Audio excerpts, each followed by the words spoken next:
Hi, my name is Nancy Zamorowski. And I'm Luia Rito from Collective Transitions. And we are here we're excited to introduce an upcoming course starting next Wednesday called Systemic Constellations for Societal Change.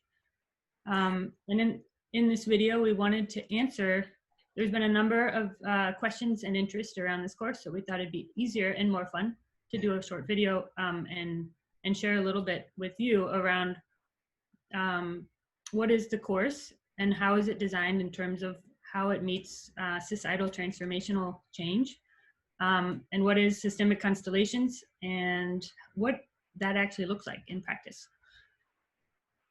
So welcome. You're welcome. First, tell me a little bit about who this course is designed for. It's mainly designed for people who are faced in their, I would say, work environments with quite challenging and complex situations and issues, topics, or are really drawn to actually contribute their best way in highly intertwined problematics that are sparking all over the place, and actually want to find a way to purposefully contribute to a regenerative life and future on this planet, including the human species. Thank you. So share a little bit about systemic constellations and how systemic constellations as a practice can help people contribute to a more sustainable life. So Systemic Constellation has actually its background in conflict resolution, based in Southeast Africa with the Zulus, that see themselves not as individual separate entities as individuals or in separate entities as families, but actually a whole that is interrelated and in constant exchange and interdependence from each other. And so if one part of that whole mobile, almost you could say, or weave, is out of whatever reason out of balance, it has an effect on all the rest. And so if there is a sick person or a dispute between a family member and another family member, or someone feels depressed, it actually is approached by the indigenous people as a sign that the whole is not in its full health. So it actually is coming from the sense of, if we have a symptom of unhealth, being it small or big, it actually gives us the sign that there's something deeper that we all need to go and look for.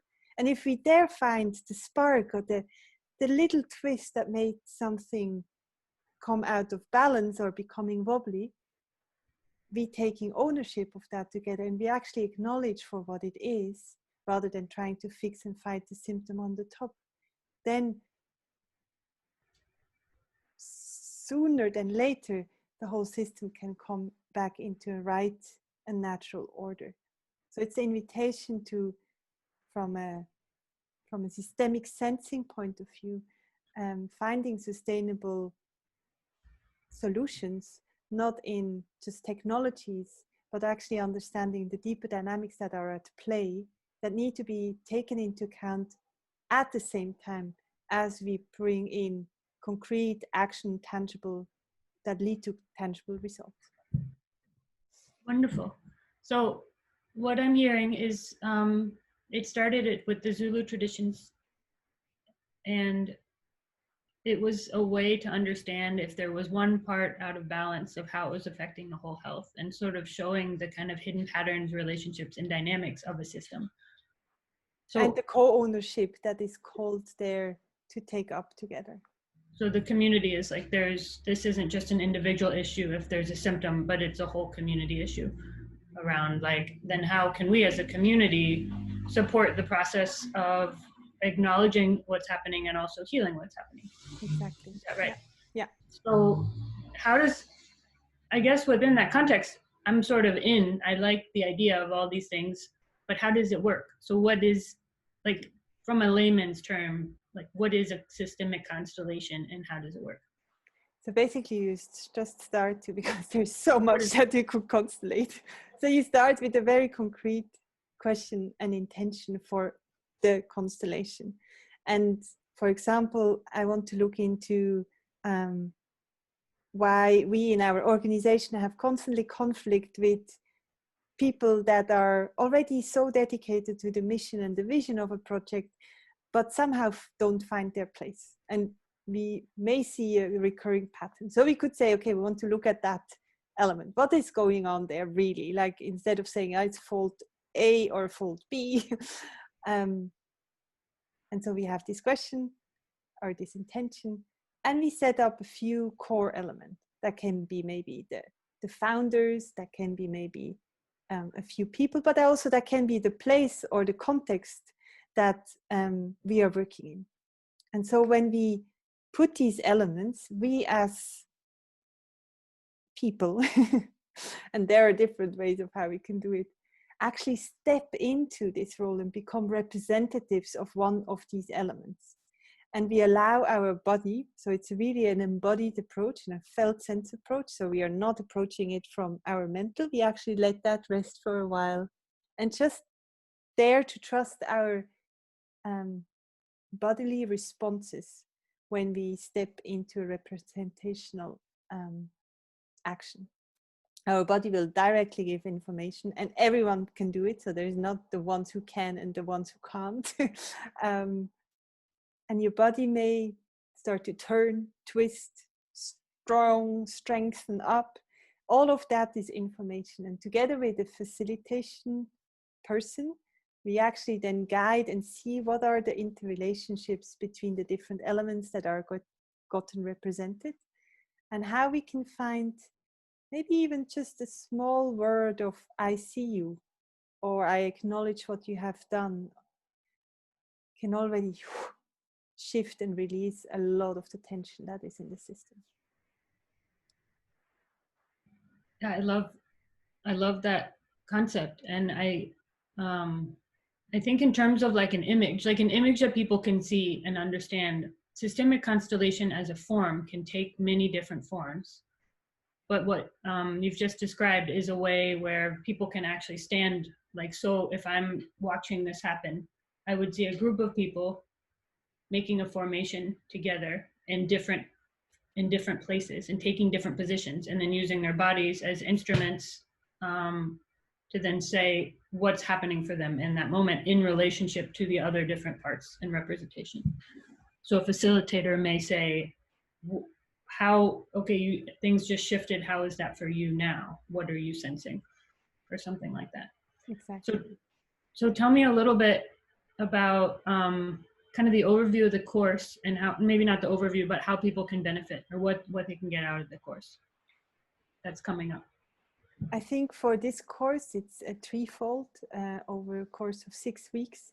It's really about, first of all, to get to know how I can pick up signals as a representational thing,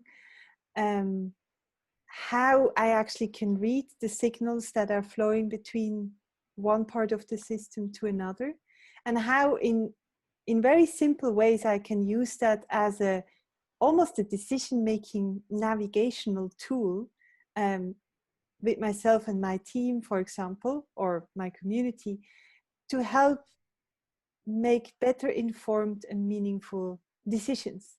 So it's actually kind of a way of mapping out what's going on, not on the surface level, but some levels down, and to gain deeper, probably actually more trust than anything else in our own capacity to read these more subtle and more implicit dynamics, and to also dare to go there and listen to them and surface their information that can inform then the way we respond and act in any given situation. And also, I can imagine trust the inner relationships, that we're actually all part of something greater and we're all connected to each other.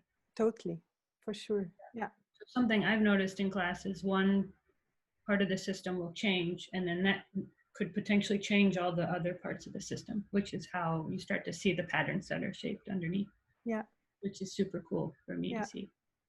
And I guess another element in that is also to trust in not knowing yet, but staying in the question and really be present and sense with not only our mental capacity also, we don't exclude that, but also let other ways of knowing inform our present perception of a situation, and just wait for a moment before we react rather than respond from a more deeper informed place. So it's also a form of actually having the courage to lean into the not knowing. So the last question we'll have today, we can add more. If other people have questions, feel free to ask questions. We'll try to answer them best we can. But the last question we have today is, so I noticed on the introduction of the course, it says for societal change. And in systemic constellations, I know of something called family constellations. And I'm also in a class where those principles can be applied to organizations. So how does this class, like, what are the similarities and what are the difference and how it's sort of geared towards societal change? So the difference, the similarities is that it's based on the same worldview and the sense of everything is interconnected, interrelated, and inter-impacting each other at all times in all ways and forms that we even can't imagine.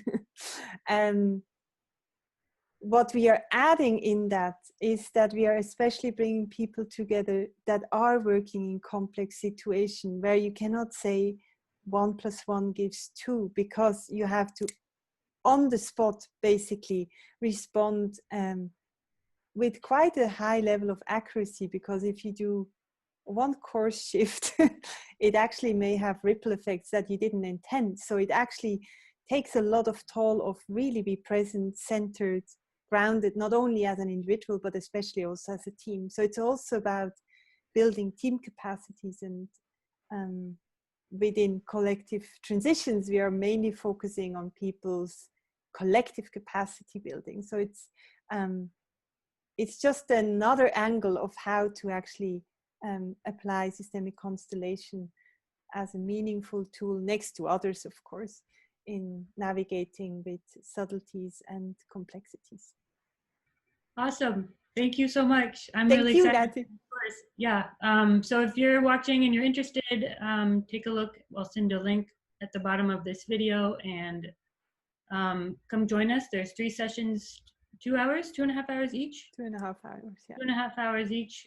And we'll dive into systemic constellations for societal change. Thanks, everyone. Email us your questions and we'll chat soon. Bye. Thank you. Bye.